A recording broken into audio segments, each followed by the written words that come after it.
Board meeting will come to order. We'll start with the Pledge of Allegiance. I pledge allegiance to the flag of the United States of America and to the republic for which it stands, one nation, under God, indivisible, with liberty and justice for all. Supervisor Locke with the invocation. Bless us as we gather for this meeting. Guide our minds and hearts so that we will work for the good of our community. Amen. Amen.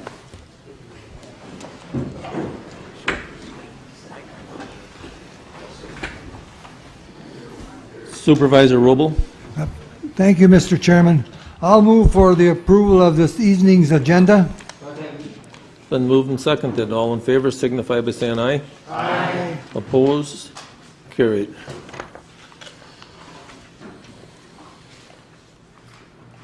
Reports from, is there anybody from the public that would like to speak on anything on the agenda this evening? I guess not, because I don't see any public here.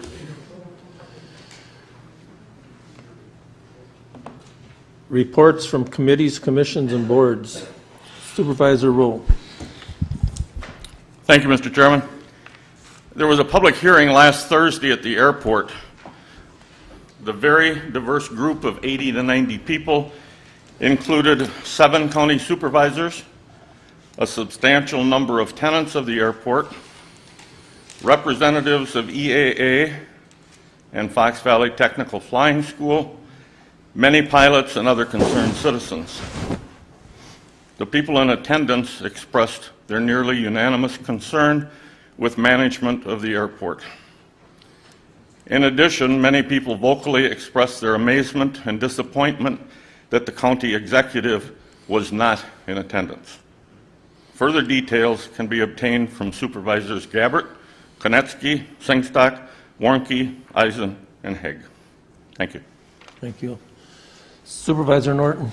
Thank you, Mr. Chairman. I know we all got an invitation a couple weeks ago, but I want to remind everyone of the Rethink Legislative Breakfast, which will be next Friday, May 12th, 2017, from 7:30 a.m. to 9 a.m. at the Myron Construction facility at Wenchler Center. If you have not RSVP, I would encourage you to RSVP with the Rethink and the Health Department by next Wednesday, May 10th. Thank you. Supervisor Ramos, Supervisor Harp, and Supervisor Barker had asked to be excused. And Supervisor Blank has sent me a letter of resignation, so we're going to be having an ad in the paper in the next day or so for a supervisor for that district. So he has resigned from our board. He had moved out of the area.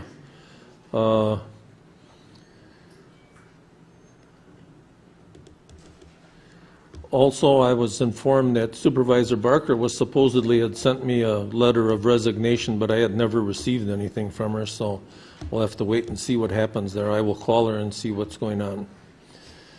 So I would like to ask Supervisor Rowe to introduce the next the gentleman on budgeting. So would you introduce him? Thank you, Mr. Chairman. You all received in your packet a bio for Mr. Frey. I will read it only for the benefit of the public that may be watching on television. Dana Frey has an extensive background in public finance and budgeting both in the United States and in a number of other countries. He is currently the Polk County Administrator and previously served as the County Administrator for St. Louis County, Minnesota, a county with a population of over 200,000 and an annual budget of over $350 million. He has directed a council of county governments in Minnesota and is a former lead fiscal analyst for the Minnesota Senate on intergovernmental finance. Internationally, he has advised the governments of a number of developing countries and directed long-term multi-advisor financial reforms in Kyrgyzstan, Armenia, and Bosnia on behalf of the U.S., Dutch, and Swedish government. He currently provides training as a short-term expert for the International Monetary Fund and for the government of the United Kingdom in the Caribbean region, and is also listed on the expert roster for the United Nations. He has taught graduate courses in public administration and policy evaluation for the past 10 years and has authored several articles, including as a contributing author to 2 World Bank publications. I then have something to read. I have been asked to introduce Mr. Dana Frey. Supervisor Keller is here, but he has a concern about his potential to begin coughing during his introduction. Mr. Frey's presentation on program priority budgeting tonight is the result of and where he says my here, it's Mr. Supervisor Keller's, my finding that the current county budgeting presentation does not answer the questions that I have. I would say it works very well for smaller budgets like a town board where programs are individually presented in a line item format. It works very well for government accounting.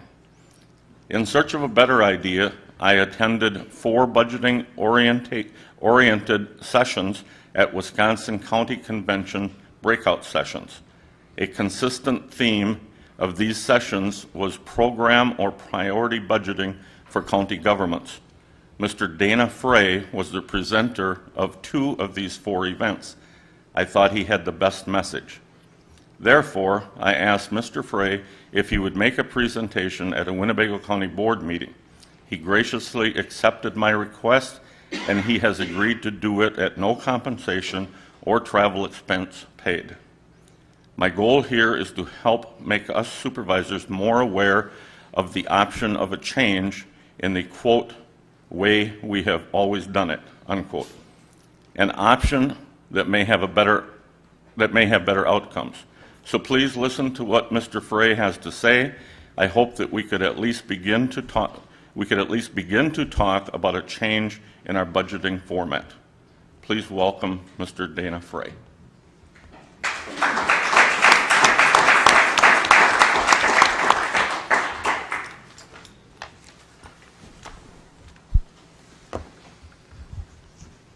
Thank you, Mr. Chairman. Thank you, members of the County Board. It's a pleasure to be here tonight. Thank you for the invitation. I heard the term expert a few times. I saw downstairs a bust of Ronald Reagan. Ed Meese, his chief of staff, once defined an expert as somebody who comes from more than 50 miles away, check, has no responsibility for implementing anything he recommends, check, and shows slides. So now we'll get to watch some slides, if you will. No, I'm a bit of a missionary on budgeting.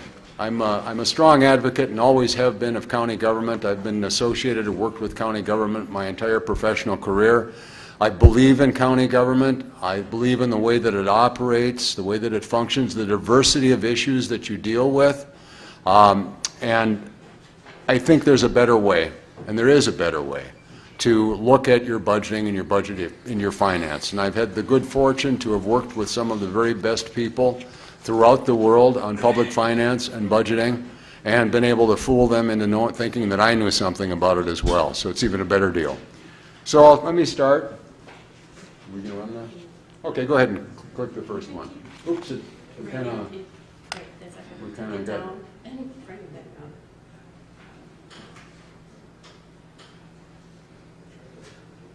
Okay. All right, no worries. It always works. Technology always works. I've been told a couple of you tonight about the time that I'm in a group of 500 people, I'm ready to do a presentation, and Windows decided to update right at the beginning of it. So I'm standing there trying to think, okay, kept looking back, 90% done, 80% done, trying to think, okay, where should I be in what I'm talking about at that point? And then, of course, when it does come up and you can see it, oops, I missed most of it. So anyhow, you know, we talk about budgeting. And the first few slides that I'm going to show you talk about how important budgeting is. The quote from the Wisconsin Counties Association, the budget adoption, preparation adoption of the annual budget is the most important thing a county board does on an annual basis. Pete Domenici, the former chair of the U.S. Senate Budget Committee, used to say budgeting is governing. We've all heard about it, why it's so important, why it's so meaningful. But at the same time, same problem. But at the same time, hey, okay, let's do it this way. That's fine. Okay, no worries. This is the quote from the Wisconsin Counties Association, the single most important thing that a county board does on a regular basis. There's the Pete Domenici quote about budgeting being government. You go to any of the textbooks on local government and public finance, they all talk about how important budgeting is. But if it's so important, why is it very often feel like such a waste of time? I don't think most people really like the budget process all that terribly much. It's time-consuming, it's adversarial, it's confrontational. And I can tell you the reason for that issue, I think, is because most governments don't spend their money the way that they think they are. They don't have that level of control. So, the animation doesn't work. This is a clever slide. It starts out, in 1 hour, I'm going to teach you how to redesign your budget, and then that gets crossed through. And then I talk about the understanding of the outline of a new way to budget, to get an idea to how to use a budget to set policy direction. You know, you've all heard you're to be policymakers. Well, how do you do that? Well, we can talk about that a little bit, and then finally, to know a little bit more about what you spend and what you're actually buying with that. Current status. You've got a pretty good budget right now. You've got good financial control. I look through your budget documentation. You've got a solid foundation. I think you have good information preparation. You've got a very detailed budget document. I've looked at your general code that governs the budget and your budget process. That looks pretty good. So, you know, you're far ahead of where my county was when I started with them a few years ago and where most counties are. So, you know, that takes a lot of effort, and I'm really pleased with what I saw in terms of your financial management systems. The budget itself. The basic problem is you don't have enough money to buy everything that you want. That with the budget itself, it's how you implement your priorities. As I've said lots of places, if you don't spend money on it, you're just talking about it. So the annual budget, you implement your priorities. But most budgets are based on last year's budget. Virtually every budget, when you start out with it, and I'm sure it's true here as it is everywhere, you start out with last year's budget, you focus your time and your attention on the change from last year to this year. So it makes it really hard to tell what you're actually buying for your money. What are you really getting for what you spend on your annual budget?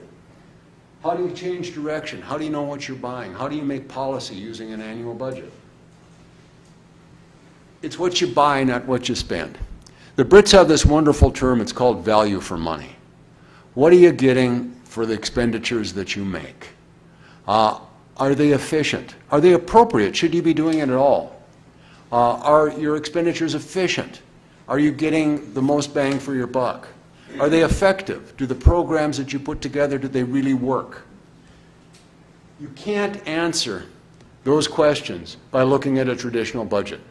You're looking through the wrong end of the telescope. You have to look at them on a programmatic basis to consider what it is that you buy.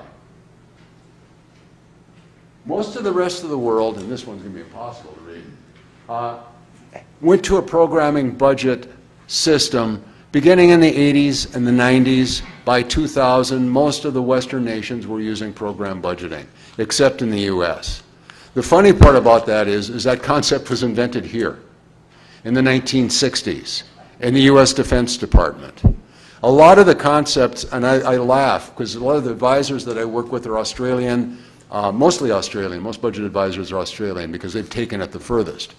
And I thank them for doing a nice job of fixing up ideas that were invented in the United States, came from the United States in the first place. But most of the world made that switch. There's a new standard that's called Public Expenditure and Financial Accountability, PFM standard, that is the world standard for budgeting. That's how you assess, and public financial management. You can use that to assess how good a job you're doing in managing your money. That's a standard that is applied in most countries, especially in developing countries, to see how well they do. We use that standard in my government. We do an assessment occasionally to see where we need to go to get better at what we do. So improving the process. You know, my prime rule is simplify. Please simplify. Simplify everything. And once you've simplified it again. I am very proud that our auditors say we have the simplest general ledger that they've ever seen. That was a goal to do that, to get rid of the clutter, to make it understandable. Our financial software is one step up from QuickBooks. It costs $25,000, and it does everything that we need it to do. Now we have brilliant people working on it, but we've simplified all of our systems to the point that they're really quite understandable, and we fight complexity and over-complexity on almost a daily basis. Everybody wants to add new codes. Everybody wants to add new items. And the fundamental rule is no. Find something existing that it fits with. So it's got to be understandable. You don't need to start over when looking at your budget system. You've already got a really solid foundation. You don't need, as I said, complexity. You don't need to add complexity. You don't need a lot of jargon. You don't need a lot of fancy terms. What you do need is to work with your people and invest in your people as they move forward and prepare a better budget system for you. 4 short, easy words, besides it's Winnie the Pooh says, what about lunch? Program. A program is a related set of activities aimed at a common objective.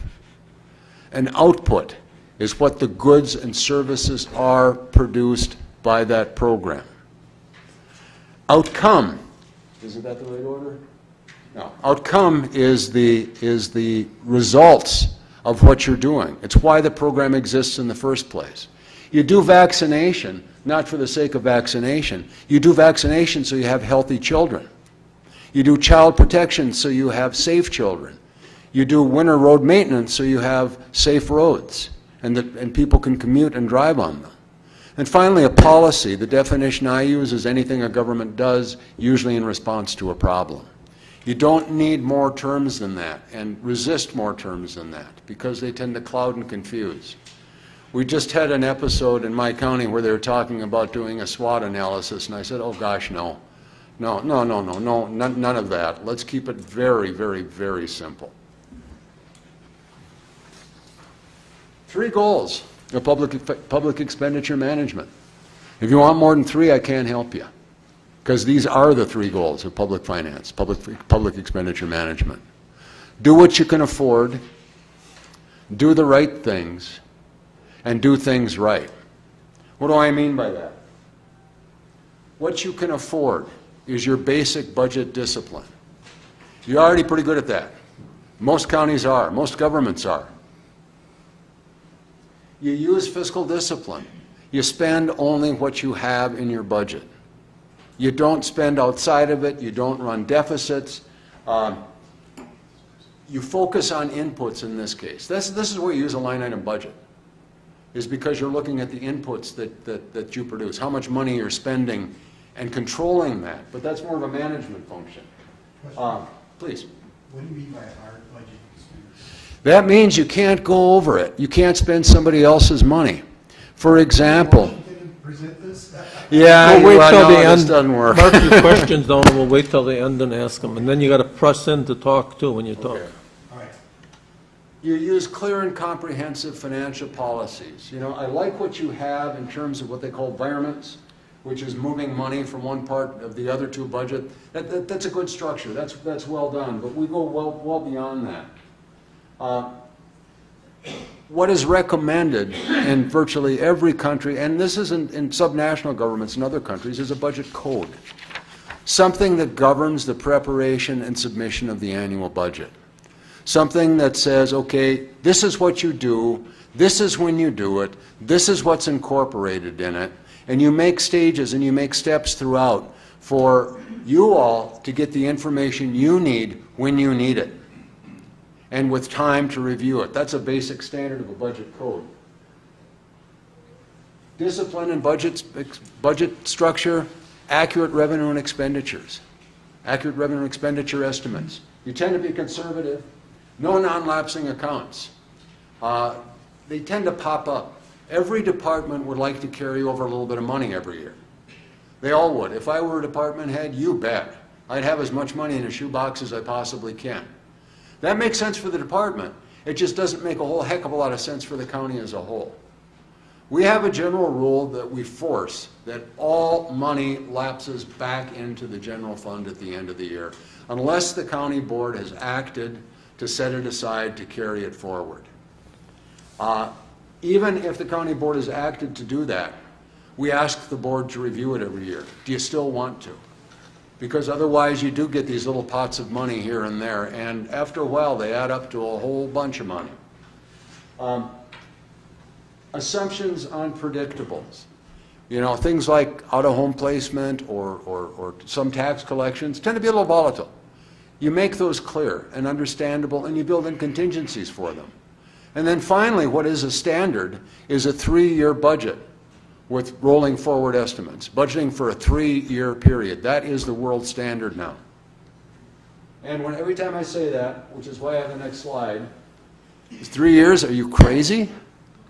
How can you possibly do 3 years? We don't know what state aid is going to be a year from now even. Where too many of our revenues are volatile. How about out-of-home placements and those sorts of costs? We can't control those. State hospitals, what do we do? Well, the rest of the world does it. And we've been doing it now for a couple of years in my county. We instituted it a couple of years ago. We do full 3-year budgeting. Let me tell you how it works. 3-year budget uses rolling estimates. What we mean by that is every year you add the out year. So when my board considers the 2018 budget, they'll also do 2019, 2020. Okay? When they did 2017, it included 2018 and 2019. The trick is that 2018 budget amount is a ceiling. That's the number that goes out to departments. Departments say, all right, here's your budget. In fact, we don't even send it out to them because they already have it. They know what their budget is going to be for 2018. We can adjust it if, in fact, the revenues aren't there to support it, or if we adjust compensation, and they can't touch the compensation part. And I saw that you have that in your environment rules too, which is just very, very, very good. Environment is a term that's used more commonly in other countries, but what it means is ability to move money around within a budget. That's a good way to do that. So what we do is every new expenditure has to come in as a new spending request. There are two types. One is what they call a top-up. That means, all right, the price of fuel went up, so highway has got to come in and ask for more money because they don't have enough money to pay for their diesel costs the next year. That's one kind. I look at those and I make a budget recommendation. I can recommend those. The other is policy, and I'll talk a little bit about how the board uses the budget to set policy. Those come in, they can come in from a single board member, they can come in from someone from the outside and then have a board member sign on. They're policy amendments, they're set aside. I can't recommend for them, I can't recommend against them. Those the board considers. So what we do every year in our budget sessions is the board sits down with a stack of new spending requests, both the ones that are in the budget recommendation that I made that are just the cost of running current policy, and those that have come in from whomever. And they go through them one by one. And they have what my British friends call a tick or flick exercise. They either say, yep, we'll do this one, or nope, we don't want that one. And go through the budget and assemble it. We keep a running tally of where the budget is at that point, so they know. At the end of the time, then, you've got a budget where all of the changes, every change from the ceiling is approved by the county board. That's incredibly transparent. Budget ceilings, you know, I made the mistake once, and this was 10, 15 years ago, of asking departments what they wanted. Never again. Never again. I had one department come in and ask for, Human Services Department, ask for 28 new FTE. This is a big government. We had 2,000 employees at the time. But still, that was so well beyond, that would have absorbed all the new resources and forced a fairly large tax increase just to fund that. From that point forward, it's always, all right, here's your ceiling, here's how much money you can have. We'll build in where we feel that the market is, what we have to do, and things like insurance and compensation and so on. We'll build that in, and then we send it back out to them and say, here you are. We'll discuss with the board, where do you think compensation should be? We use a committee the whole session to do those sorts of things. Say, all right, here goes the ceilings, go out to the departments. And we've set them now a couple years in advance, so that we're probably not going to need to adjust them much. They then have to justify any new expenditures above that. They have to ask for it. Or below that, we ask them to do a program savings options. What would happen if their revenues, what services would they cut if their revenues were reduced by 2% or 3% or 4%. So that's an exercise we go through every year. We don't spend, the board doesn't spend any time going through line item budgets at all. What they do is they rely on us to do that. We review the submissions every year.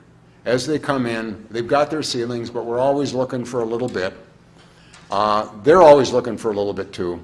So we have a review session, mostly just like a bench audit of the budgets themselves. And we'll do that going in. We can do that at any time during the year, but what we're looking at is last year's results, see if there's a mismatch anywhere. And that may go in as an adjustment to the ceiling, so the board may consider that along with a new spending request to help offset that costs. So that's where we spend the time, where the board spends its time is focused on new spending and on program savings. So contingency fund allocations, I'm sure you all do the same thing. We have a rule, urgent, unpredicted, you can't wait, and significant. So it would be damaging to the county services before we go in for a contingency fund request. One rule that I have, and I get up, it brings me to my feet anytime something comes up in a board meeting about spending money. Don't ever spend money outside of your budget. We get them coming in all the time, and you know, I think my board is great, and they absolutely understand that if something comes in, and it gets devious too, well, we've got this bond that's going to cancel, and we're going to get $50,000 from that. So we'd really like to take that money and put it into drug court. And by now, I think they know by rote what I'll get up and say, that the only source of money is fund balance at this time of the year. That $50,000 would go into fund balance. Would you spend it on this program, or would you spend it on something else? Just because they found the money doesn't mean they get to spend it. Doing the right things, the second goal. And this is a quote I use all the time. It's from Alice in Wonderland. If you don't know where you're going, any road will take you there. Okay, quick. What's that budget address? What priority? Doesn't tell you much, does it? Why this one? This is from our budget book. It's a bunch of numbers. Doesn't tell you anything. Line item budgets, as I've said, you can't do the right things. The second goal of public expenditure management, if you don't know what you're doing now. Line item budgets are useless for policymaking. Absolutely useless. They focus on inputs, how much you're going to spend on telephone bills. They don't focus on what you're buying with the money. What you need is a budget by program. A program, as I said, one of the 4 simple definitions. It's a combination of services directed at a specific objective, usually with a common clientele. We're running right now, we've got about 41, 42 programs in our county budget. A country will have maybe 100. You look at what are distinct sets of services that you're buying. Snow plowing, winter maintenance is a program. Vaccination is a program, or can be a program. Child protection is a program. Juvenile justice is a program. You look at those specific areas and you make a definition, okay, this is what we're buying. This is where we're spending our money. This is how we know we're doing the right things, the things that we need to do. Otherwise, it gets mushed together. I think you do some program budgeting already, or a little bit of program budgeting, program identification. You know, you want to eventually get to the point where you know how much you're spending exactly by program.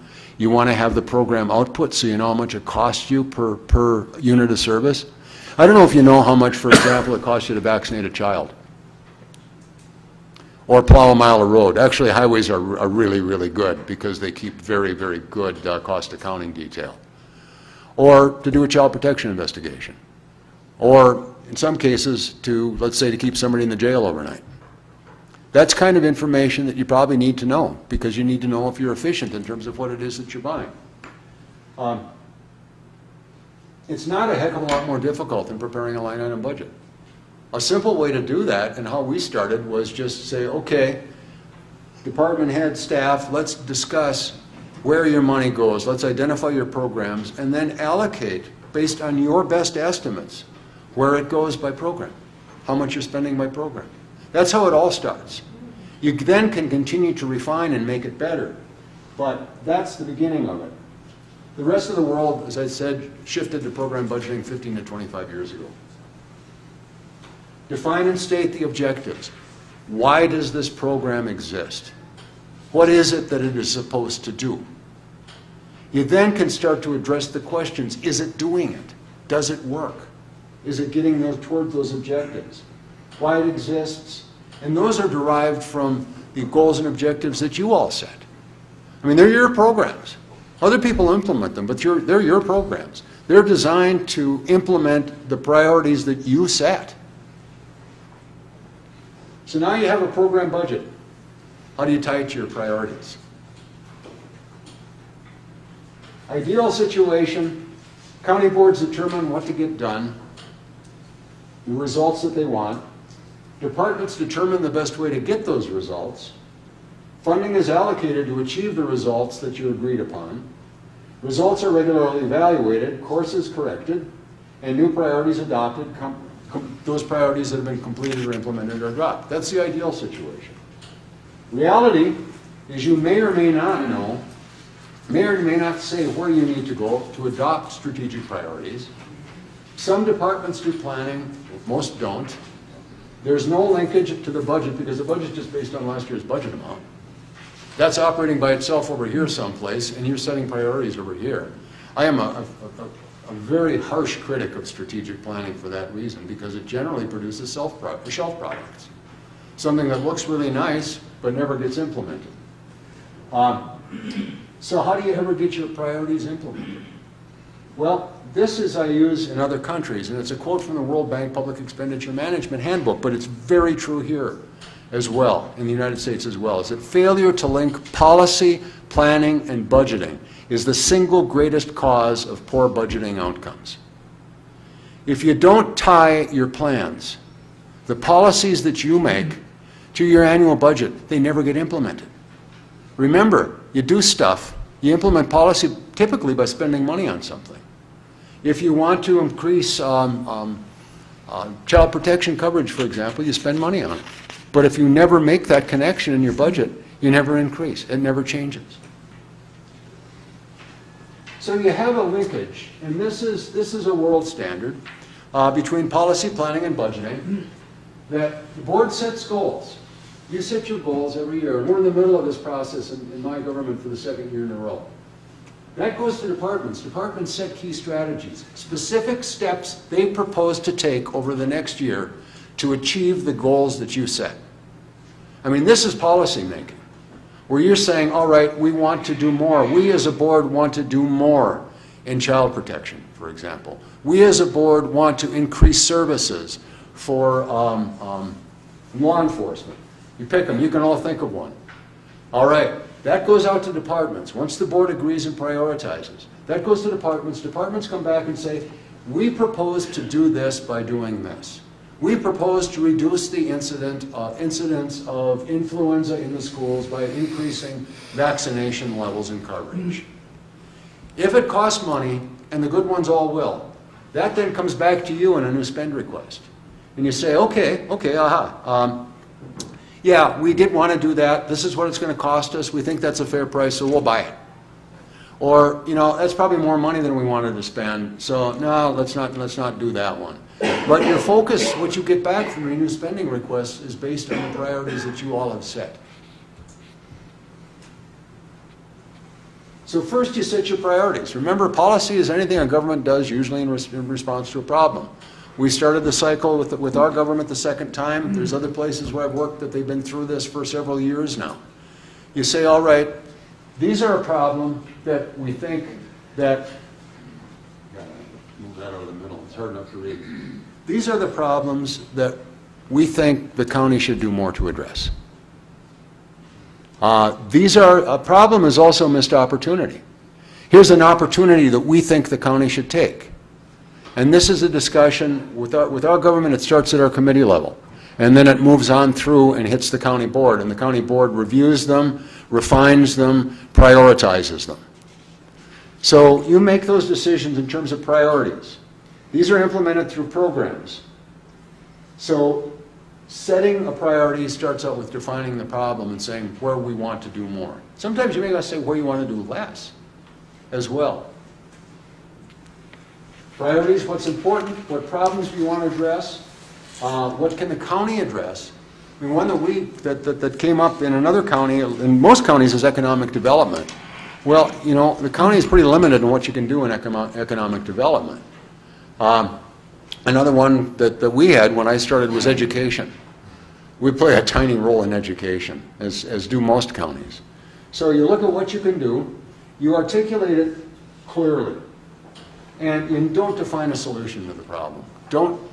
That's what your departments do. They're the ones that are experts in their fields. If you want to, for example, reduce the incidence of childhood disease, just to pick a number again, you want your health department or your health and human services department to tell you what they think the best way is to do that, and then come back and present to you whether you want to do that or not. So the piece is, what you get back after you define your priorities is what are called key program strategies. A key program strategy is a 25-cent strategic plan, although we never use that word. And although I keep fighting doing things like SWOT analyses, it still happen. But what it is a statement that what new or increased tasks the department proposes to take in the coming year in response to the priorities that you set. They'll have a set of them. Our county had 193 of them last year. We had, I can't remember, 20 board priorities, something like that, and 193 key strategies. This was their first run through it. It's been running in other countries for a number of years, and they're getting better and better at it. But this is their first run through it, and we reported back to the board, okay, this is what the departments are saying they're going to do to implement your strategies. All of them that cost money came through in the budget process. You couldn't have a new policy initiative in the budget process unless it was supported by a key strategy, and that key strategy had to go back to county board priority.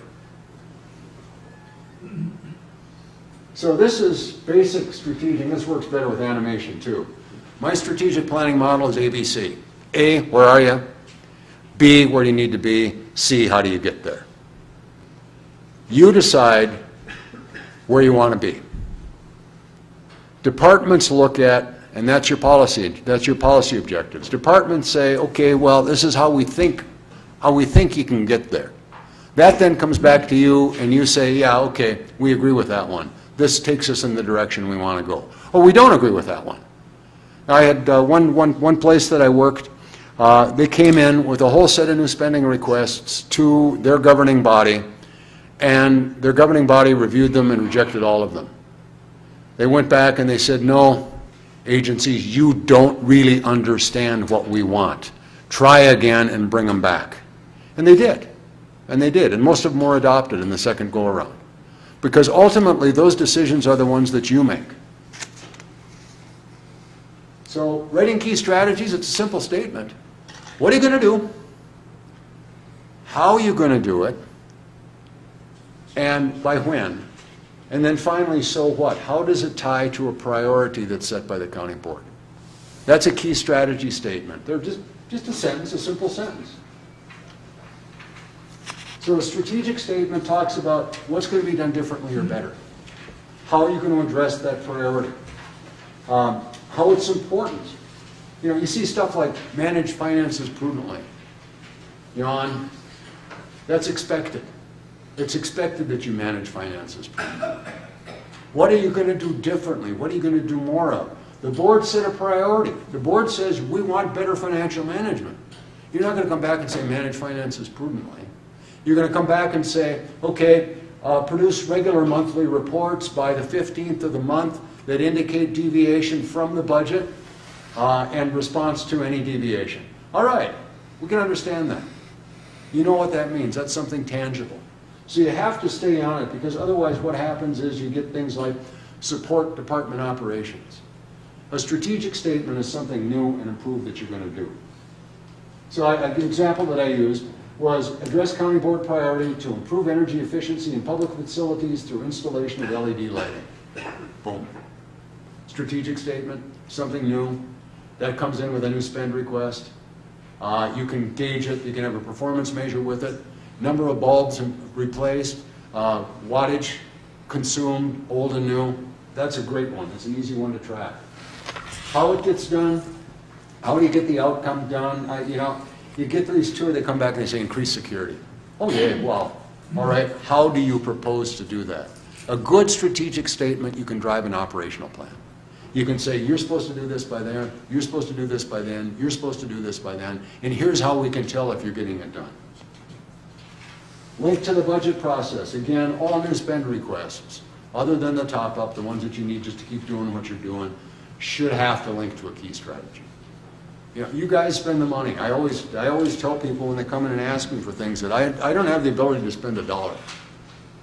I can't spend $1 unless I spend it out of my own pocket. It's all public money, and the only entity that can spend $1 is the county board.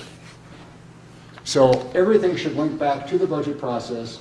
You consider the new spend requests in the budget markup sessions, and then the strategic plans are updated again following. Program savings options, I won't read all of this, but basically what you want to do is you want to have your dialogue with departments on the margin. You want to say, okay, they come in for new money. It's really easy to get new spending requests. They just sort of fall out of the sky at certain times of the year. It's really hard to get savings options. Those you have to go and pull them out. But it's important to do that, to show what would happen. You know, as I often say, all right, it takes us 4 hours to do a complete circuit of our county with snowplows. Okay, who set that 4 hours? The county board set it? It's always been that way? What does the county board think? All right, if you lost 5% of your money, it would be 4.5 hours. Okay. County board, is that okay? Would you rather have the 5% savings and an extra half hour? That kind of dialogue on the margin, on service levels on the margin, is really where you start to understand, and this is a quote from the IMF, about where you want to have discussion on priorities at the margin, on doing more or less of things. It's always relentlessly looking for efficiency and savings. We don't set that aside. You're always looking for savings, for efficiencies. Program savings options, again, who set your service level? Who decided what services to offer? Do you ever review the programs that you have, the services that you have, and just say, well, you know, maybe we don't need to do that much anymore. Maybe we don't need to spend the money or spend as much money or do that much in that general area as more. A new requirement, the new world standard says you're supposed to do an evaluation of all of your agencies once every 3 years. A third of the agencies every year for whether they should exist and their programs should exist, whether they still meet public needs, their efficiency level, how much it costs to produce the services, and their effectiveness level, do they really work? That kind of dialogue and understanding and looking at program savings options.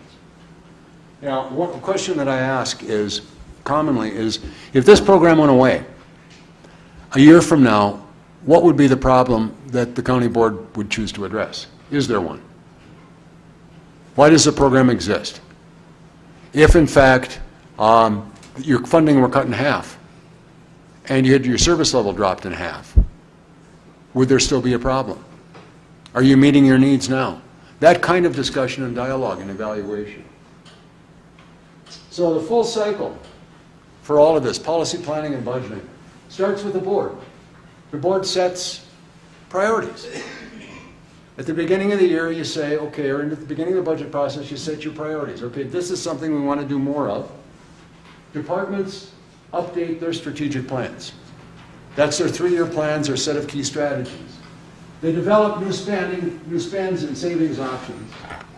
Budget analysts take a look at those. That all goes to the county board. The county board says, okay, we'll approve this, we won't approve this. The budget's adopted. Then the board sets new priorities. Every year like that. Every year like that. You can plug reporting in there, and it's a good idea to do that. You can plug evaluation in there, and it's a good idea to do that. But that's a basic cycle. It starts and ends with the county board. It starts with the county board setting priorities. It ends with the county board looking at which priorities to fund and revisiting then their priorities. Doing things right was the third goal of public expenditure management. This one is performance measurement, and this is really hard to read, but I read an article, this was a few months ago, and it was written by Bill Gates, and they had focused, the Gates Foundation has focused on reducing infant mortality. And they have done a lot of work in performance measurement and metrics. They do things like measure availability of obstetricians around the world by location, clean water, prenatal care, all of that stuff. They have driven together the infant mortality rate from 90 deaths per 1,000 live births to, in 2015, 42. The nice part about that is that line's still going down, and I'm very pleased to see that they're still making progress in that whole area. But that is because they're measuring what they're doing. They're measuring what their needs are. Why measure? Well, one, for transparency. You know what's happening. The public knows what's happening. Okay? You know, an output measure, how many kids are getting vaccinated every year. You know, as an outcome measure, what's happening to the incidence of influenza in schools. To manage programs. You know, the old saying, what gets measured gets done. As a manager, you need to know what is happening within your program. Accountability. You can show progress towards goals. To the public, departments can show progress towards goals to all of you. This is how you, as a county board, can evaluate the success of your programs. You have appropriate measures, and you see how they do and how they perform. 2 types of measures. Remember, we only have 4 words, and I have these 2 left, output measures and outcome measures. Forget about all the rest of them. These are the only 2 that you need. These are the only 2 that are in the world standards. Output measure, how much is something you produce?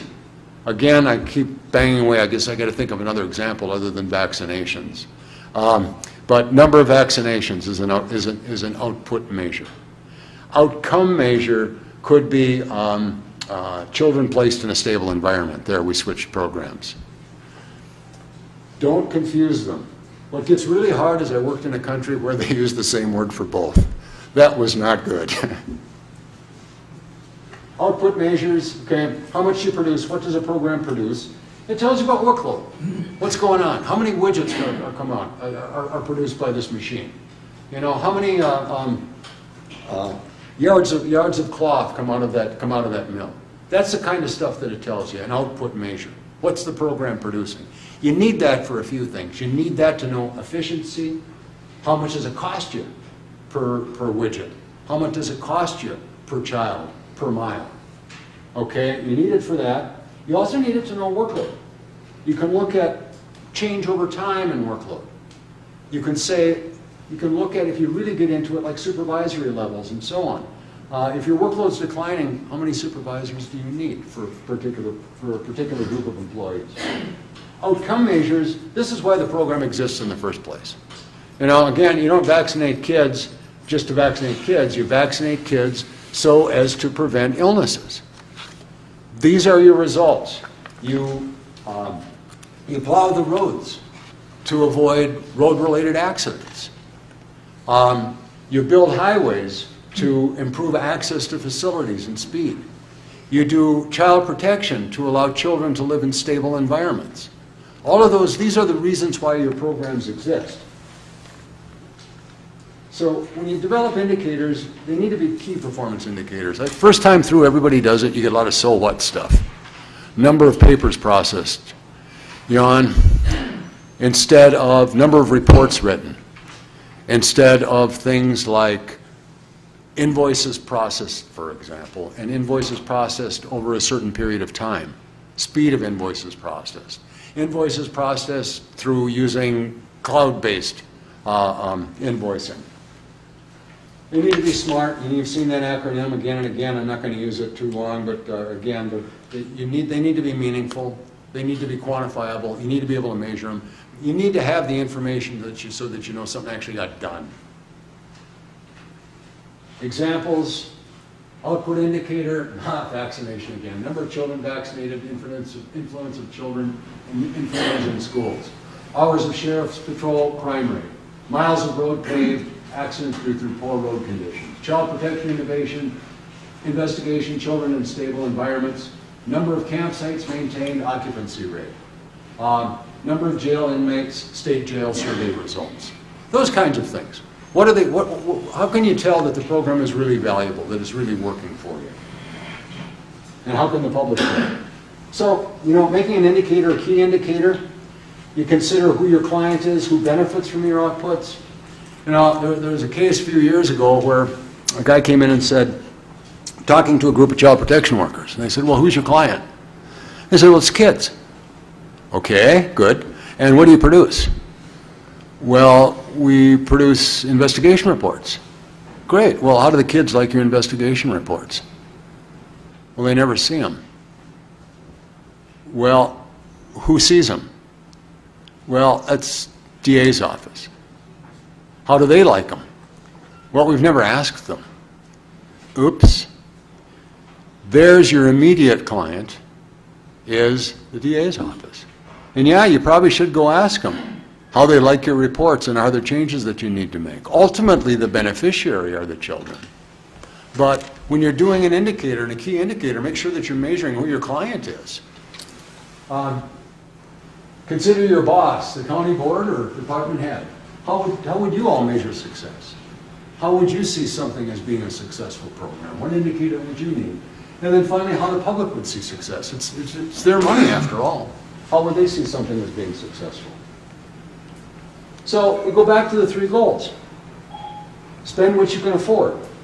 You use budget ceilings, you use rules, you use controls. That's line item budgets, but that's mostly at the management level. I don't know what in your budget process what you do, but we always have the line item data that are available that the board can look at if they want to, but they really don't want too much anymore because, as I've explained, that doesn't govern any spending. Those are working numbers that went into the totals that govern what can be spent. So if you want to see how we got there, happy to sit down with you. If you can handle the boredom for an hour or two of that, but that's the approach that we use, and that's what the line item budget to do the right things. You do that through your setting priorities, departments coming back with key strategies and new spending or program budgeting. To do things right, outcome, output, and efficiency measures, and that's performance budgeting. These are the 3 levels of budgeting: line item budgeting, program budgeting, and performance budgeting. The goals are to get to that level. In fact, the model is results-based budgeting. That's what we call it. This was originally invented or developed by the IMF. That is used throughout the world as a model for this basic approach, what I talked about tonight. So, in summary, you as a county board determine what's important, what problems you want to address, or opportunities you want to take. That's your decisions. Your managers and department heads, those people that are experts in the field, they figure out how to respond. They say, all right, if you want this, if this is your goal, let's say a good one we're working on now and just refining a little bit is increased tourism. Okay? goes to our Parks Department. Our Parks Department say, you know, well, based on the information we have, I think we do a little bit better if we added a couple more campsites at this park. We could probably bring some people in and have some bigger events, like some bigger Boy Scout events and so on, that bring in some more people. They then write that up, they send it back to the board in a new spending request. The board takes a look at it and says, all right, you've given us enough evidence to think that this will work. Or they say, no, this is garbage, forget about it. But ultimately, you're the ones that make that decision. And that's the next step. You get the ideas back with the annual budget as key strategies, including key strategies that don't require new revenue, so you can see what departments are proposing to do. If you like the new ideas, you fund them. If you don't like them, you don't fund them. They then provide you performance indicators and information on whether it's going to work. You don't ever take a new spending request, really, if you can, without some measure of how they can demonstrate it actually is going to work and get you what you need. And then finally, it comes back at the end of the year, after everything is done, you readjust your priorities, and that whole cycle starts all over again. So that's the basic cycle. It's not complicated. You know, again, the prime role is to simplify, simplify, simplify. Don't use complicated terms. Don't use complex systems, approaches, jargon. You don't need it. You can keep it much, much, much simpler than that. So, as I quote Winnie the Pooh, nothing is easy, but you are braver than you believe and stronger than you think. And then my final one, and this I used at the Counties Association last time, and I liked it. Quote from Huckleberry Finn, that there are things which he stretched, but mainly he told the truth. So there are things I stretched, but mainly I told the truth. Now, it's a system of budgeting. It's a way of improving what you do. It takes time, I'll tell you that. You can start to get information right away. It takes time to develop a full-blown system of performance budgeting, years and years, but you start to benefit from it right away in terms of better knowledge and better information. The idea of you're setting priorities and then having them come back as new spending requests, the idea of consideration of expenditures by group of program, of performance measures, of program objectives, all of that. All of that helps clarify and get better information. And you know, it's as you understand more about what it is that you're buying and what it costs, which is outcomes, what you're buying. You're trying to buy outcomes. And what it costs is the efficiencies, that how much money you spend. Are they cost effective to do that? You know, the better you understand, and actually the more interesting the budget process itself becomes. It doesn't become quite what a lot of governments have, and what my government had is a really tedious, boring mess that lasted days. I've told my board that I'm going to be in real trouble when the people that remember what it was like under the old days finally leave, because then they won't have anything to compare it to, because I started with a really low bar in terms of the budget process was concerned. They used to go for weeks trying to balance, fighting to balance, and now it's a matter of fairly simple. We have one big board markup session in October where they consider all the new spending requests, all the program savings options, new revenue requests, and so on. It lasts, I'd like it to last longer because I'd like to have more debate over other options, but it typically is a 3-hour meeting, and then they're done. Our budget the last several years has passed unanimously by voice vote. Everybody gets to air out everything on the individual amendments. So if there are questions, I'm happy to answer. Supervisor Olson. Thank you. That was a great presentation. I appreciate your time for coming down. And Thank you. A couple of questions. Can you hear me okay? Yeah. Okay. Trying to sort this whole process out. Sure. Who sets the priorities? The various committees? Well, you can do it any way you want to. You can do it a full session of the board if you want, but the idea with the committees being specialists in their areas, knowing what's going on more in those areas than the board does, we start with the committees. Right. Okay, that's what I would think. Yeah, and then it eventually goes up to the board. You also have committees. We don't say, all right, public safety, well, we have public safety and highway. Public safety and highway, you can't talk about human services issues. Of course they can. So if they bring out a human services issue, that goes into the hopper along with everything else. Tell me about timeline. When does this process begin if the budget is looked at in October? We get our budget, we do our budget in September. September. We introduce it in September. So when do you start the process of prioritizing? Let's see, it's the prioritization process. May, we're doing it now. May? Yeah. And you have it all done by September? Well, we'll have the prioritization. We'll have the board priorities. Remember, they're broad priorities and they're an update. We'll have that by the end of this month. Okay. They then go to the departments. Right. The departments have to have their strategic plans in by, the new ones now, this is a new requirement for them this year, by July 15th. What about during the course of the year, a new program opportunity that wasn't identified beginning of the year as a priority, but they see it as a primary immediate need? If it's unanticipated, Right. if it's urgent, if it can't be delayed, and if it's significant, then you could look at it as a contingency fund, if it fits there, or it can be as the board can approve an amendment to the budget. I really discourage those. How Strongly often do you discourage go those. into your general fund to fund programs? Go into the fund balance? Yeah, I'm sorry. Yeah. We have, let's see, we've got an issue, critical piece of equipment broke, so we've got to replace that. That one is going to be, we'll do that. Mostly, we do a little bit of contingency fund, but not much, and we have a clawback on all of that.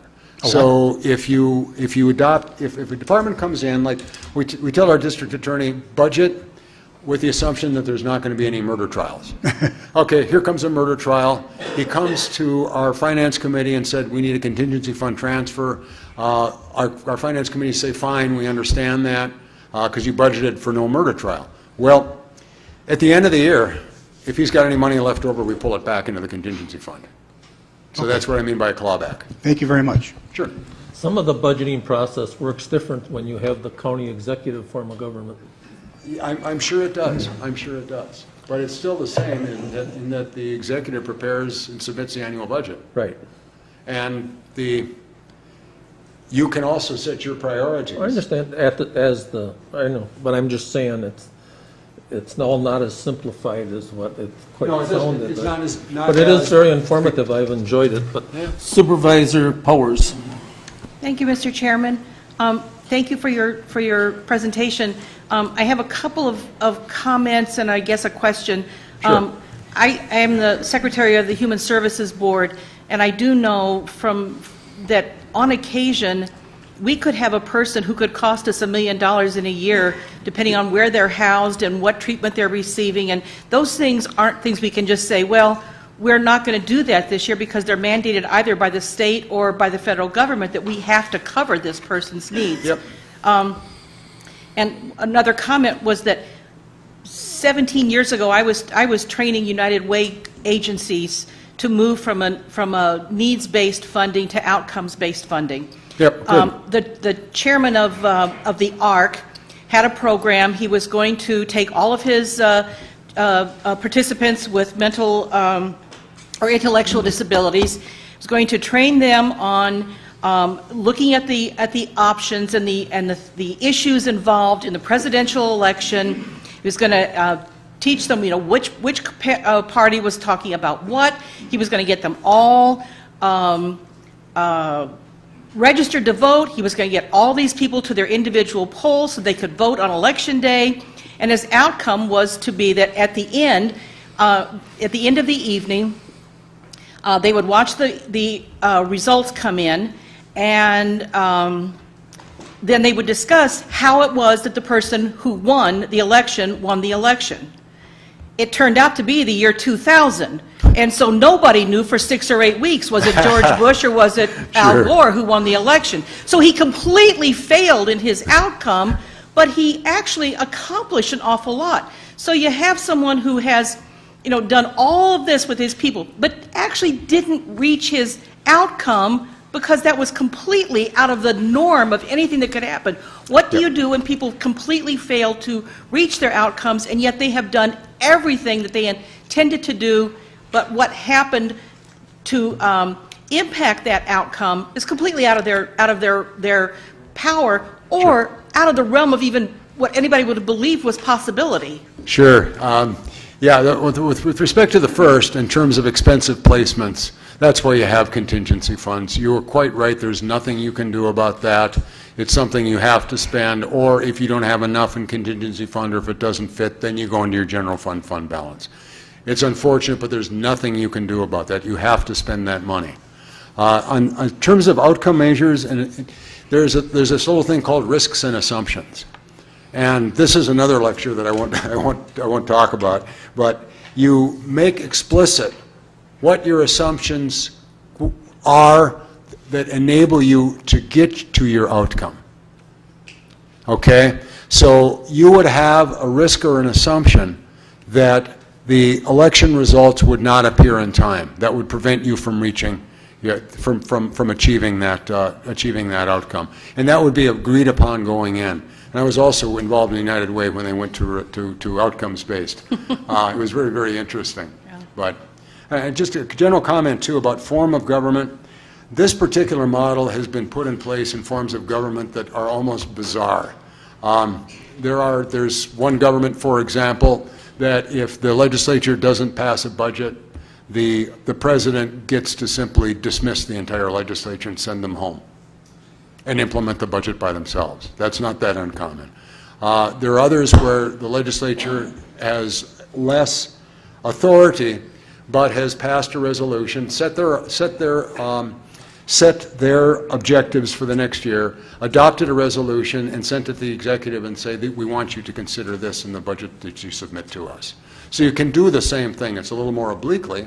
It's a little more clearly with an administrator, where I just go to the board and say, what do you want? But an executive can also do the same thing. Supervisor Eisen. Thank you, Mr. Chairman. Mr. Frey, what is your take on perhaps a pilot project in which you would identify perhaps one department and see if this method how that would operate within the milieu of the way things have been done? You could, thank you, you could, pick a department like county clerk, which is one program, and then you're done. No, there really isn't a great need to, because it isn't all that complicated to identify your programs. You could take a more complicated program or department if you wished, like, I don't know if you're combined health and human services or just human services, but there's a good example there, because they do lots of stuff. Or the sheriff's department is 3 programs. You could start there, certainly, and allocate their expenditures by program. Sheriff could be, I assume, emergency communication, jail, field services are the typical 3 programs. Yeah, it can be done. It isn't, again, all that terribly complicated to do the whole works. Supervisor Haig.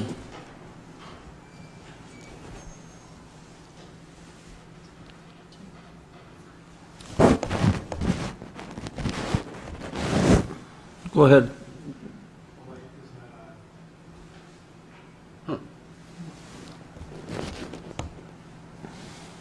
You have to talk loud.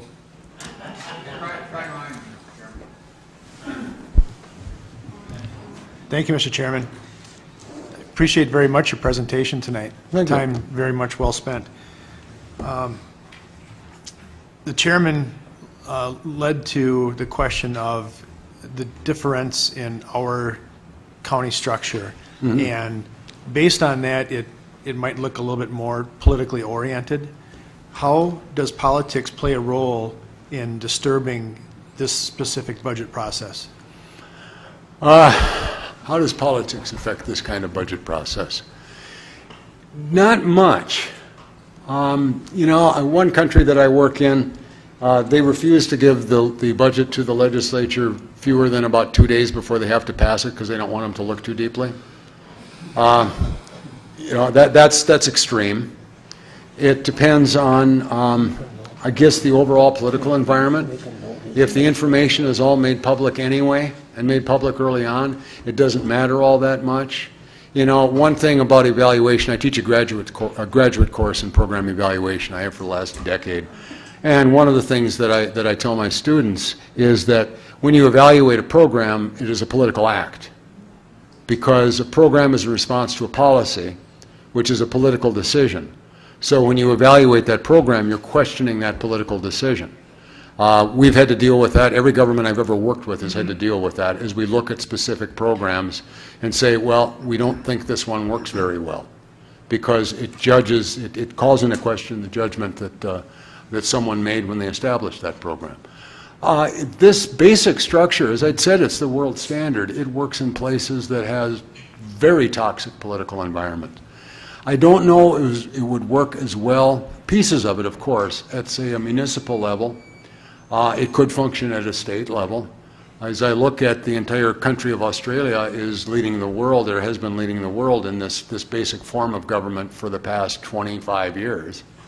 And they certainly have their share of political issues, massive swings in terms of party affiliation, or party control, rather, of their parliaments. So it works best, I think, personal opinion, in a parliamentary system. And county board is pretty close to a parliamentary system. A question based on your presentation then, in regards to a contingency fund.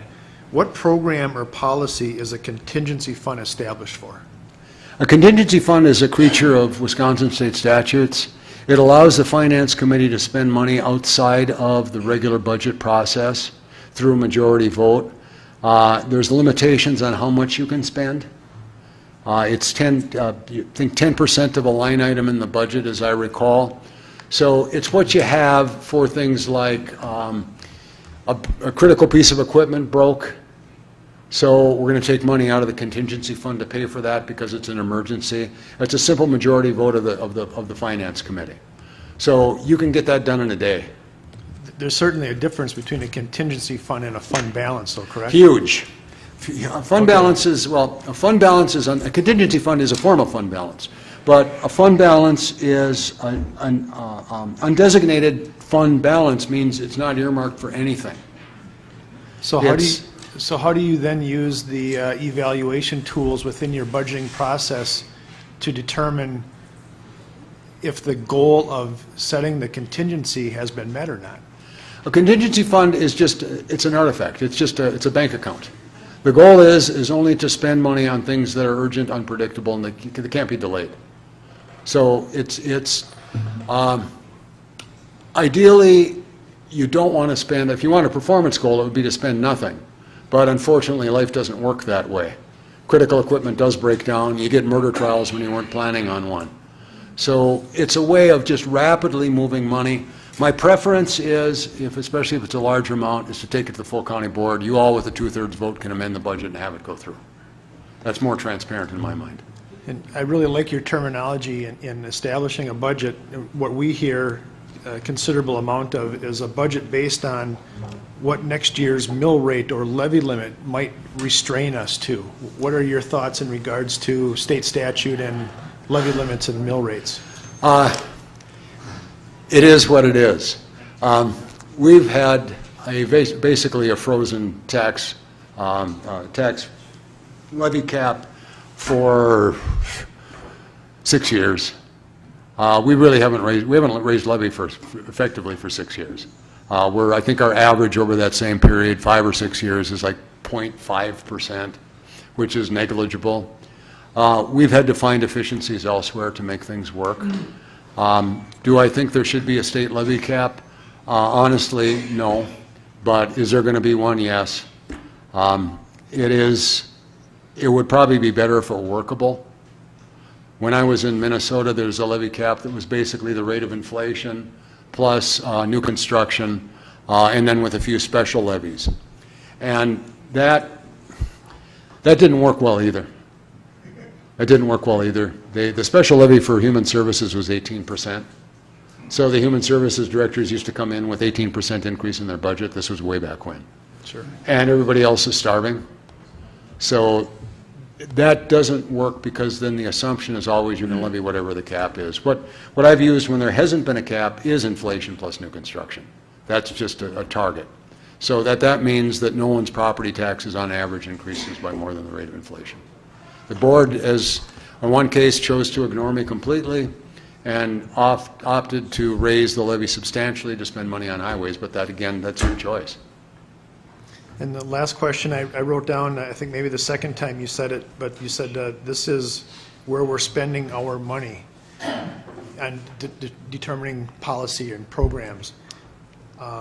Whose money is it? Public. Okay, It's public's money. okay. Absolutely. In fact, I always tell folks, because I get, and I'll preach just a touch, as I hear from people that, I have people that don't treat that money quite with the respect, sort of like it's free. And my comment is this is paid by people who probably can't afford to pay it. And if they don't pay it, they lose their house. So we look for, and you know, even with a budget our size, if somebody comes in and tells me that they can save $50, I get a smile. They come in and they say 500, I get a big smile. They can say 5,000, they're my best friend. So we're always constantly looking for efficiencies, for ways to save money. And that's what's helped us get through. We've made some changes in our personnel policies that helps us get through, and that's how we've survived. We've never had to freeze salaries. In fact, we're at, I probably shouldn't say this too loud, we've been running about 2.7 to 3% every year in terms of adjustment, because that's what our market's telling us that we need to do. How we've done that is very complicated, but that's sort of how we've tried to manage through. And our budget, again, is out for 3 years and assumes that we're going to have these kinds of adjustments going forward. So. Supervisor Wingren. Thank you, Mr. Chairman. Thank you, sir, for coming this evening. Very, very refreshing. Well, thank you. You're certainly welcome. I'm really welcome. impressed with what you had to say, and more importantly, I guess, how you said it. Well, thank you. I'd like to offer, however, 3 devil's advocate points Please. just for your consideration. Please. I believe that in government, there are 3 kinds of people: those that know how to count and those that can't. That's wonderful. There are 2 things that there are people that say, well, we've always done it that way, therefore we need to do. Yeah. And then those that would say, well, if it ain't broke, why fix it? Now, my belief over the years has been government never reforms itself. Reform is always imposed from the outside. How do we get people to change, in your opinion? That's a tough one. I think that certainly there's got to be the will to change. And the will actually starts with the governing body. I think that reviewing programs to see are they important, do they really work? Setting your priorities, you know, if there's the slide that I always use is that there's not enough money to do everything, so how do you decide what to do? Well, the usual answer, as you just said, is you just keep doing what you've always been doing until something happens and you can't do it anymore. Another answer, and a better answer, is you look at where your priorities are and you try to gradually move money away from low-performing, inefficient, or low-priority programs to high-performing, efficient, and high-priority programs. That's why I talked about getting that dialogue at the margin between the new spending requests and the program savings options to force that. First thing I did, first year I came in, the budget process was cruising along as ever. I did what the Aussies call an efficiency dividend. It was, with the process had been dominated by departments coming in asking more, and the assumption that there was more every year. I said, okay, here's your budget ceiling. It's 1.5% less than what you got last year. Now you come back in and tell me what you have to do to live within that budget. Because any increase above that, I'm going to take to the county board, and if you want it, if I take it to the county board, I'd better believe that you really need it. That was 1.5%, I should say. We did adjust for things like health insurance and so on. You know how many requests I got for increases above that 1.5% to restore that? 0. It's changing the dynamic of the budget process. It's changing the way that it operates. It's not going in and explaining why you can't live with what you have now. It's trying to explain why you can't live with a little bit less than you have now. Why can't you keep doing why can't you do next year what you did this year at a little bit less? How come you're not a little more efficient? Now I'll tell you where that falls apart fast, and you can only do it about once, maybe twice, is the little agencies. And our VSO, what's it going to do? You know, stop ordering paper? But the bigger agencies, we squeezed them a little bit for a couple of years to try to get things better alignment. And again, you're constantly looking for savings. So Can a government reform itself? At what level? Will an agency reform itself? Maybe, maybe. Maybe if they find a little bit of savings here, they'll move it over here into this program. They'll juggle within their current budget, but they're going to stay within their current budget. How do you move money from one budget to another budget? That's the tough one. And the only group that can do that is the county board. The only entity that can do that is the county board. Supervisor Singstock. Regarding the state rules, yeah, the state has they do set a cap, Yes. which is good, but the other side of that coin is there's not much of an incentive to hold down spending either. For example, if you eliminate $1 million out of your budget base, the following year you're $1 million in a hole. Absolutely, absolutely. You get what's called defensive levying. We've got in a case like that, and we brought this up with our legislative delegation, that you're quite right. If you have a way of saving a bunch of money, you can lower levy for it, but then you have to put it back. Where do you get the money the next year? If you could do a one-time savings, let's say a county board decides that their fund balance is too large, and they want to return it over, let's say, a 2-year period to bring it back down to something that they want. So they cut levy $5 million a year for 2 years. The third year, they can't get that back. That's maybe an extreme example, but it makes it, there's a strong disincentive to reduce levy. So what happens is you get governments that levy defensively, or they borrow money to get around the levy cap. Yeah. Those that are really strained. And that's paying your mortgage with your credit card. You can't do that for very long. Yeah. The other point I'd like to make is that if people want to be honest with themselves, I think one of the big reasons they don't want to do program budgeting, I mean any governmental entity, is because if they don't want to be in a position where they have to make the decision to eliminate a program and then take the heat for eliminating it. They don't want to deal with that. So what they like to do is like they do from the federal level on down, just kick the can down the road, and down the road when all of a sudden we don't have the money, then they can say, I'm the Mr. Nice Guy, I'm eliminating the program, but it's not my fault. Yeah, you're right there, that there's some, every program has a constituency. We've eliminated a few programs. It's not easy. It's not easy. We've done it without major layoffs, but it's not been easy to do. Okay, there are no other questions. Super. Thank you. It was very informative.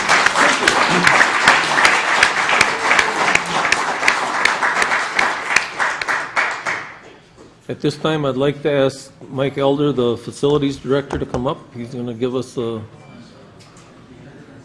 update on the department move.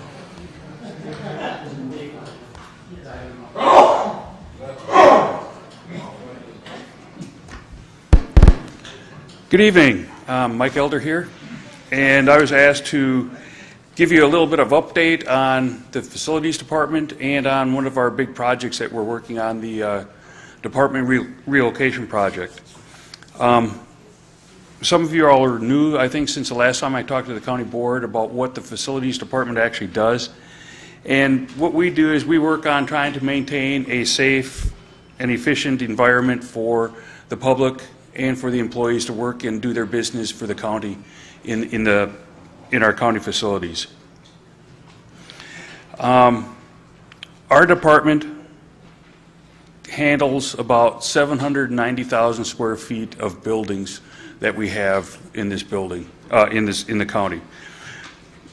But we don't take care of all the buildings. We take care of the main buildings are the courthouse, the Oren King building, Oshkosh and Neenah Human Services, Parkview, our maintenance facility, and the sheriff's facility.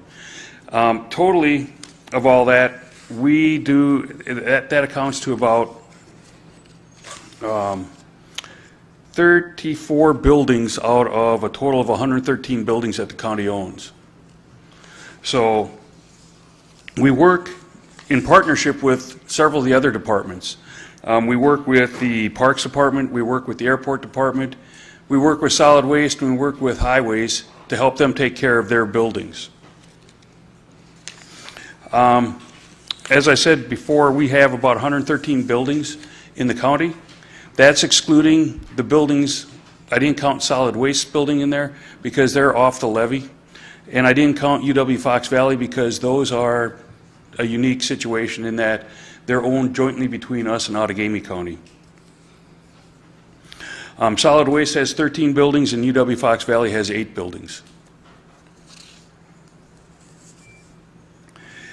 I've gone through and I took a look at what our portfolio of buildings is actually basically worth, and it's about $185 million. So if we had to go back and replace all of the buildings that the county owns, it'd be about $185 million.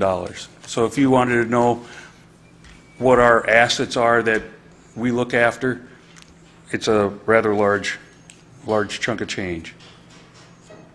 What we do for the county is we manage climate control. We have HVAC technicians, that 2 of them that work on the heating and ventilating systems for the buildings that we're directly responsible for, and then we try to help the other departments that we aren't directly responsible for. So we do HVAC work for parks and airport. We try to work with solid waste a little bit. We work with highways department. We do space planning, energy management, preventive maintenance, mechanical and electrical repairs. We do light construction in-house. We have our own cleaning staff. We have 16 custodians. And they, out of all the buildings that we take care of, they themselves are responsible for cleaning 38,000 square feet of building themselves per day. So if you look at some of the industry standards, that's like 2 or 3 times what the outside industry does for cleaning buildings. And we've done that through some cost efficiencies or efficient work practices where we've managed to take a look at what we're doing, and we've instituted about probably 10, 15 years ago what's called skip cleaning. You know, I'll give my example of my house. I don't empty the wastebasket every day, I empty it when it's full. Our custodians look at wastebaskets and they'll empty them when they're full, or at least half full. You know, if you take a look at if it's 1 minute for a wastebasket to empty it, put a new bag in it, and then put it back in place. If somebody's cleaning a building that's got 200 wastebaskets, that's 200 minutes that they've got. That's, you know, 3 hours, 3 man hours plus that they could be using for other stuff rather than just emptying wastebaskets. So we've gone and we've done things like that. There's areas that we clean every day, like restrooms, public areas.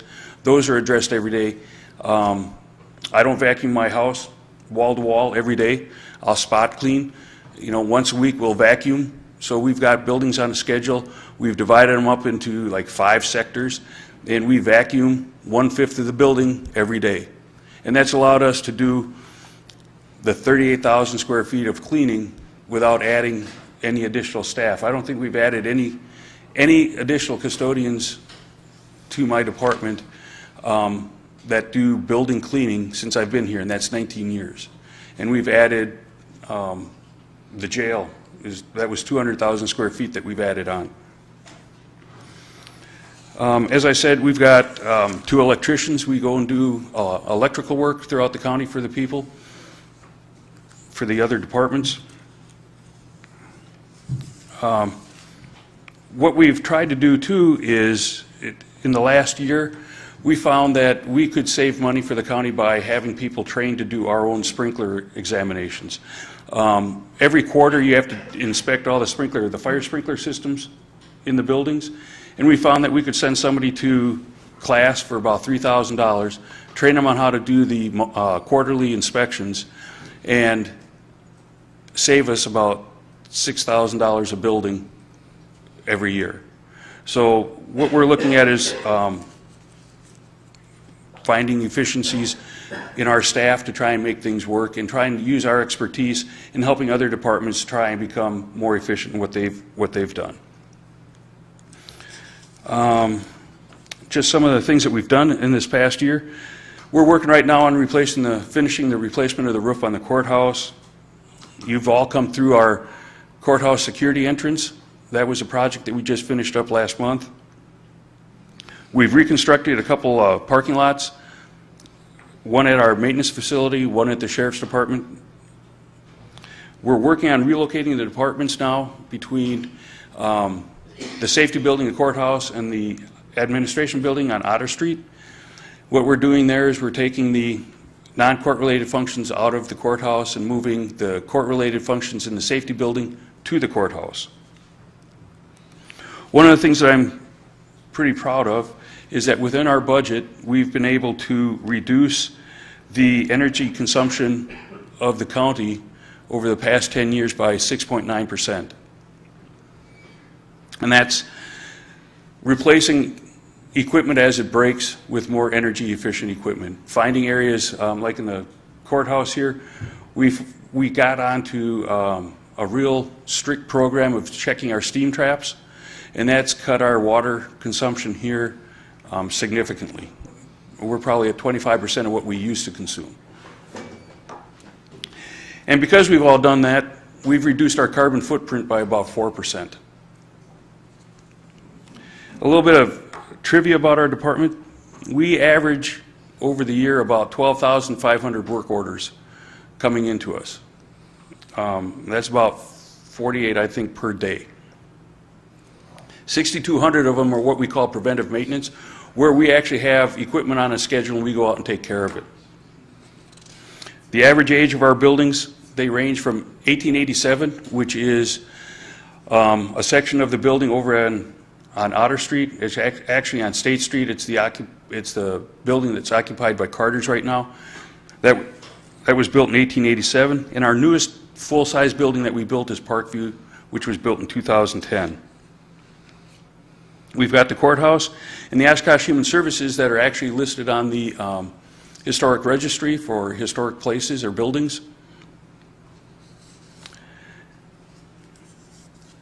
And that pretty much wraps up what we do. We're kind of operating in the shadows, and I guess we do our job pretty good because you guys don't complain about it too much. Every once in a while you say it's too cold up here or too hot, but we've operated pretty much in the shadows, and nobody really sees what we do. We've adjusted our schedule so that we can get people in before people come to work, and we can work over people's normal lunch hours so that we don't disturb them. And like I said, we're a little mouse in the corner of the courthouse. Moving on to our department relocation project, it is just starting. 2 weeks ago, we had the second bid come in, but I'll start from the beginning. The project actually started in 2015, where we wanted to get the court-related functions out of the safety building, which are Branch 6, Family Court Services, and the Court Commissioner, and bring them into the courthouse and get them out of rented space. And in order to do that, that entailed moving all of the non-court related functions out of the courthouse so that we could give them some space to be remodeled for those three departments. And that means that the county clerk, the register of deeds, and the treasurer, plus the veteran services from the Williams building, will be moving over to the county administration building on Otter Street. So in 2015, we talked with all the departments, found out what all their space needs were, how they wanted their offices laid out, came up with the plan and the bidding documents that we needed to in 2016. We finished that up about October of 2016, and we delayed the bid because in January 1st of 2017, prevailing wages was no longer a requirement for contracted jobs by municipalities. And we were hoping that that could save some money for us. We put the bids out. The first time the bids came back, only one person bid it, and it was significantly higher than what we had estimated. And what we did was we reviewed, well, we didn't accept the bid, we didn't have the money. We reviewed the scope of the project, and we took out the work that wasn't absolutely necessary to get the departments into this building. We had added on upgrading the elevators and remodeling Branch 5 at the same time, hoping that we could get a better price for those two rather than trying to do those as two separate projects down the road. And it was also going to be done at a time that the courthouse was going to be in major disruption, rather than prolonging it or doing it a second and third time, if we could get it all done at one time, that would have been the best way to do it. But the prices, like I said, didn't come in that way. So the elevators, they were a separate capital project. They're going to stay a separate capital project. I'll come back to you and ask for that funding at a later date. Branch 5 work will become a separate project, and I'll be working with Judge Jorgensen on that to refine his project and come to you before that. We put the project back out for bid again. The second time we got 2 bidders, Bolt and Myron, and Bolt actually came in less expensive. Their bid was $5.6 million. We're within what our allocated funds are for the project. We have a 5% contingency fund, contingency reserve, so we should be able to get the project done within the funding limitations. Bolt is already starting on the project. They are identifying long lead time material. They have the contracts in hand now to sign, and as soon as they get the contracts signed and back to us, we'll execute it on the county side, and then they'll be able to actually come on site and start doing some of the work. They expect to be in full swing of work by June 1st, and then they'll start moving on that. Right now, I don't have a good schedule for you because they're still trying to work out how everything's going to fine-tuned with moving the departments and everything.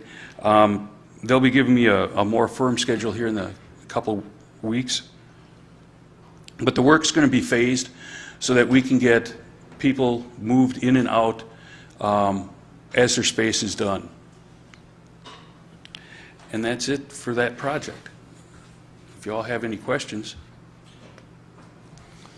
Supervisor Eisen. Thank you, Mr. Chairman.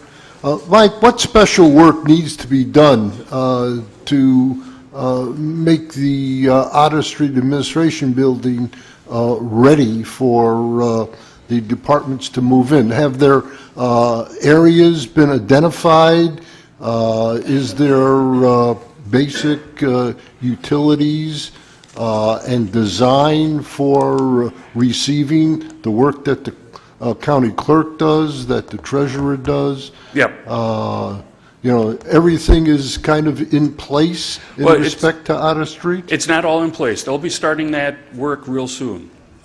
We've got to segment the open space that we've got now into areas segregated for the departments that are going to be moving over there.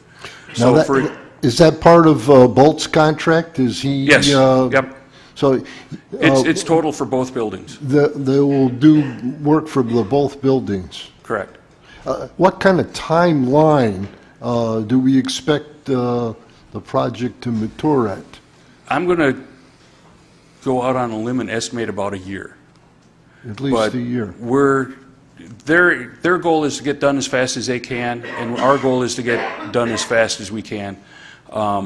It's less disruptive for everybody if we can do it that way, and that's where they're trying to fine-tune the schedule, because we came out with a rough schedule of dates on there, and they said, you know, that is too cut and dried. What they want to do is, if we get the space done for county clerk and the register of deeds isn't done, rather than moving everybody in like phase 1, they'll move a department as soon as their space is ready.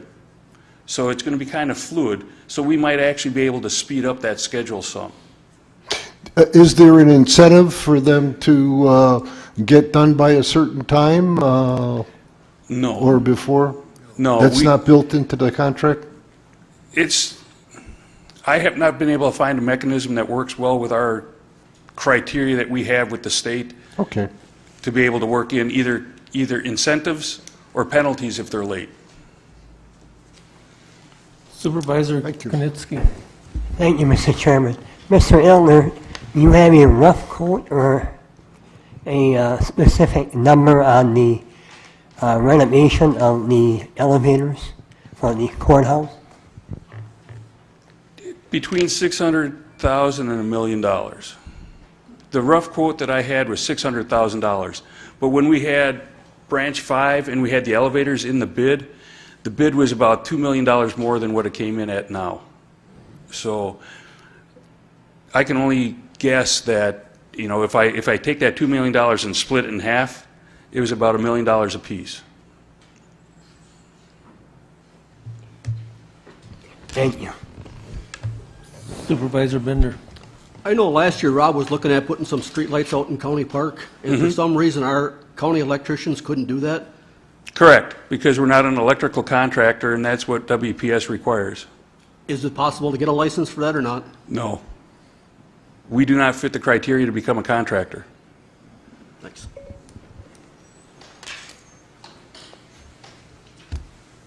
Okay, thank you. No more questions.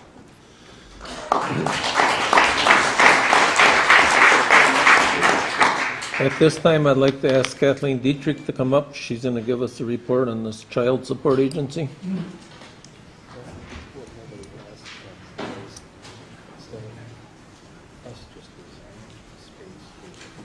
Good evening.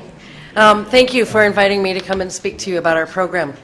I think it's a very important program. I've been the director since 2007, and I can't believe that it's been almost 10 years that I've had the pleasure of working with the people in Winnebago County.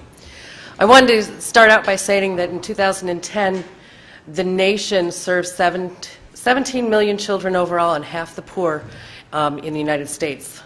The program actually lifts people out of poverty and provides about 30% of income to poor children and their families. And that's something that I think is a very valuable statement for what this nation does. As a state, Wisconsin serves 361,169 cases. They also provide financial information or financial processing for an additional 142,024 cases. 374,000 children depend on our program, and I think that's pretty big. We provide a cost-efficient administration and trying to reduce the amount of people on public service. So who are we? We have the State Bureau of Child Support that develops programs so we can get funding from the federal government. There's 4 measures that we have to work with. One of those is establishing paternity cases, establishing court orders, collections on current support, and arrears collections. Those are the 4 major criteria that we have to meet in order to get funding. The funding is, paternity establishes, the federal government has established at 90% efficiency rate. The rest of those other 3 measures are at 80%. In 2016, Wisconsin collected $658 million for children and families. 25,000 paternities were established in the year 2016, and over almost 40,000 court orders were established in 2014. 20,000 families receive support payments every single day. Wisconsin is a national leader in child support. We rank 3rd in percent of child support collected, 17th in collections for full-time employees, 9th in collections per capita, and 14th in total child support collections. So maybe you want to know what Winnebago County does. We have extremely dedicated staff who are very good at what they do, and you can be proud of them. They work hard every day in the front line, listening to both parents complaining about whether or not they're getting their support, need their support, and trying to facilitate with the courts, human services, co-workers, trying to make sure that people get what they need. The state does process all payments through the trust fund. The trust fund then disperses money to us or to our families. KIDS does, the program that we have is the KIDS system, which is quite antiquated. It was brought online in 1994, I believe. Since then, they no longer have the support to provide that same system. So they're working on a new system, which is almost Microsoft Word compatible. They're hoping to roll that out in 2018. So our system will be more compatible with e-filing, which is what we're trying to do now. E-filing most of our cases. I wanted to share with you how Winnebago County does with regard to the 4 measures that we are entrusted to complete. And I'm trying to make sure that I can find that. Let's see. Winnebago County performance levels for paternity established, we are at 106.64% for the fiscal year of 2016. The reason ratios can be higher than 100% is because the standard is calculated by dividing the number of paternities established in the current year by the number of non-marital births the prior year. So you're going to have some of those legs over from one year to the next, and that's why it is above 100%. The statewide rate is 104.84%. In 2016, our agency for court orders was 88.44%. The statewide rate was 87.18%. So we're above the statewide performance level. The current support collection rate, Winnebago County is at 73.16%. The statewide rate is 74.48%. And that was for 2016. In 2016, we also had for arrears collections 70.41%, and the statewide rate was 69.05%. We're meeting our measures. Winnebago County Child Support Agency collected in 2016 $14,731,996. $14,731,000. We currently have 9,293 cases. We also have an additional 3,000 cases that we administer that aren't on our caseload, but does go through payments for divorce cases that aren't on our caseload. I do want to note that Wisconsin as a program is very cost efficient. For every dollar we spend in our agency, we get a return of $6.67. And that has been maintained throughout the years. Wisconsin is a leader, and I like to make sure that we continue to be a leader. In our county, we constantly have struggles with getting child support rates or child support orders to match people's actual earnings. And there are struggles with people that need an overall approach rather than you have a court order, we're going to make you get a court order, you're going to have to pay your support, go to court, or file work search affidavits. Well, we're moving in a new direction now. We're going to be reaching out to job centers, looking for giving people those resources if they need a job, helping them find where to go to get a job with the job center, forward services. Those are the things that we are looking forward to doing to kind of give a wraparound service, allowing people to go, if they have addiction problems, to find a network, to find somebody or someplace to go to get help with those needs. So that we're not just enforcing court orders, but we're helping families mend fences and getting the things that they need to support their children. So I also wanted to let you know that there is a Department of Children and Families website that they have just revamped, and it went online in November of 2016, that you can go online and you can look at child support, and you can look at our county as compared to the rest of the state on a monthly basis. They update it every month. And I would like you to explore that website, because if you have any questions about it, you can always contact our office, and I'd be glad to get you the information that you need. Does anybody have any questions? Supervisor Smith. Yes, thank you. Kathleen, are you working with any other departments like labor in Wisconsin for getting a lot of these people that have to pay child support? They're working off the books. Sometimes they're being reported as to where they're working. Do you specifically from your department do any investigation of those people? We do. Our resources are limited with investigation for trying to find out whether or not somebody's actually working for cash. We have even employers that say they're not employed, we don't pay them, and then they will be out on the job site. We've heard those things over and over again. We do maintain that if you can't pay your child support, you need to find a job. If you're self-employed and you're not bringing in the financial information that you need, that we need, then we will refer you to services to get a job. I was just wondering if you get any help from unemployment, where somebody's getting unemployment and we find out they're working off the books. Yeah, the proof on that and the evidence for that is very hard to come by. Okay. But the one other question I have for you. At this point in time, what is the state charge for collecting child support? Is that $65 a year? The annual fee for payers is $65. $55? The payees also have a fee of $25 after the first $500 is collected per year. Okay. Thank you. Supervisor Farley. Thank you, Mr. Chairman. Quick question. What is your process and success rate in collecting child support payments from those individuals who have moved out of state? We do have a case specialist who is assigned to Interstate that works with every state in the nation. We decided to go and, actually I decided that it would be better to have one person in charge of that to develop relationships with other states.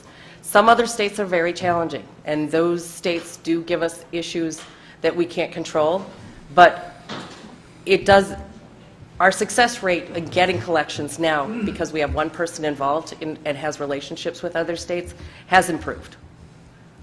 You happen to know what it is? I don't have the numbers off, but I can get it for you. That's fine. Thank you. Okay. Supervisor Eisen. Kathleen, could you share, I believe that your agency brings in more money than the expenses that you incur, and that you add to the revenues of the county with no tax levy expenses? That is correct. The funding for our agency, all of the administrative costs are reimbursed by the federal government at 66%. The remainder of that is used for incentive funding by matching or meeting our percentage goals for those 4 measures that I talked about. We receive an amount from the federal government and then a supplement amount from the state GPR that is matched by the federal government to supply our agency with funds to operate. And I don't think we've been on the levy except maybe 2010 when there was some reorganization. Yeah, I see from our 2017 budget that you're expecting a $91,000 revenue in excess of your expenses. That would go to the cooperative agreements that we have with the clerk of courts and the clerk of courts, family court office, and the sheriff's department. Thank you for your service. Okay, thank you. There are no more questions. Thank you.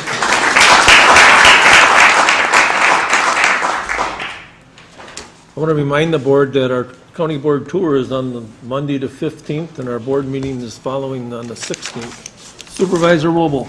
Well, thank you, Mr. Chairman. I'll move that we adjourn until Tuesday, May 16th at 6 p.m. Thank you. We are adjourned.